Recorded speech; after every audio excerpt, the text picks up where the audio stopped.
Եվ օդի որակի հետ կապված սիրելի երևանցիներ, իհարկե այս ինչ ասեցի, ուզում եմ հանգարց, հիմա ինչ որ կասեմ, հանգարց չի մեղմացնում նախորդ ասածը, Երևան քաղաքը իր աշխարհագրական դիրքով այնուամենայնիվ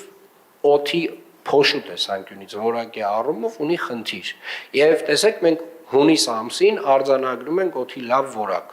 Մի ամսին, երբ որ Երևան քաղաքում ամենաակտիվ շինարարությունն է, ամենաակտիվ տեղաշարժն է քաղաքով, ամենամեծ քանակի տուրիստները կան եւ այստեղ մենք արձանագրում ենք, որ փոշու մակարդակը օդում ցածր է, պայմանավորված մեր բնակլիմայական պայմաններով։ Մեր օդի որակը եւ փոշու մակարդակը բարձրանում է նոյեմբեր ամսից, ցավոք սրտի, եւ այդտեղ մենք իհարկե շարունակում ենք ուսումնասիրությունները, որպեսզի կարողանանք հասկանալ ոնց կարող ենք մեղմել այդ շրջանում օդի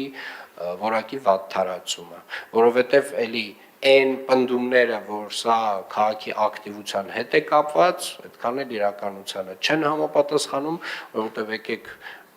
քիչ անկեղծ լինենք, հաստատ ձմռան ամիսներին չի ակտիվ շինարարությունը։ Հիմա ամենաակտիվ սեզոնն է Երևան քաղաքում եւ Երևան քաղաքում օդի որակը շատ լավն է։ Եվ հետեւաբար մենք հաջորդ քայլը մեր Տիկին Հայկազյան պետք է լինի մեղման շրջանակում գործողությունների ծրագիրը։ Իհարկե կանաչապատումը իրականացնում ենք, բայց այնուամենայնիվ նաև պետք է հասկանանք, թե ինչ գործուն քայլեր կարող ենք անել այս հազարամյակի խնդիրը լուծելու համար։